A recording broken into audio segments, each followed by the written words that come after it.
મગફળીની અંદર ઉત્પાદન કોઈ એક દવાથી અથવા કોઈ એક પ્રોડક્ટથી નથી આવતું. મગફળીની અંદર ઉત્પાદન લેવું હોય તો સંપૂર્ણ રીતે વૈજ્ઞાનિક ઢબે શેડ્યુલ છે જે ફોલો કરવું પડતું હોય છે. એ શેડ્યુલ ફોલો કરી એટલે આપણને સારામાં સારા પરિણામ મળતા હોય છે. એવી જ રીતે આપણે આ મગફળીમાં એ રીતે આપણે એનું શેડ્યુલ ફોલો કરાવ્યું હતું.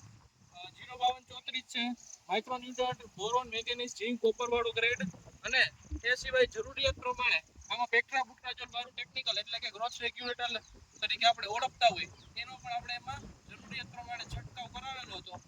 આજે લગભગ 60 દિવસની મગફળી થઈ છે. આપણે રિઝલ્ટ ફિલ્ડમાં રૂબરૂ જોઈ અને આપણે તમને હમણાં બતાવીએ. એ અગાઉ આપણે ઉપાડ્યા હતા છોડ, તો એમાં જોવો કે સુયાની સંખ્યામાં અને ગોગડાની સંખ્યામાં કેટલો બધો તમને વધારો જોવા મળે છે. પુષ્કળ પ્રમાણમાં સુયા એમ જોઈએ એટલે એક છોડમાં 40 હુયા દેખાય છે. વધારે હોય તો ના નહીં. હમણાં આપણે એને ધોઈને બતાવી. જો આપણે અત્યારે મગફળી ધોઈને આપણે બતાવીએ કે એક છોડમાં લગભગ 40+ હુયા દેખાય છે. ગોગડા ને બધું સહિત ગણી એટલે 40+ અત્યારે દેખાય છે. આ જ રીતે જો આપણે શેડ્યુલ પ્રમાણે જો હાલવામાં આવે તો એમાં આપણને મગફળીમાં સારામાં સારું ઉત્પાદન મળતું હોય. આપણે ઓમકાર એગ્રો એજન્સી, તમારે વધુ માહિતી જોતી હોય આ રીતે જો તમારે પણ પરિણામ જોતા હોય તો સતત ને સતત અમારી સાથે જોડાયેલા રહો.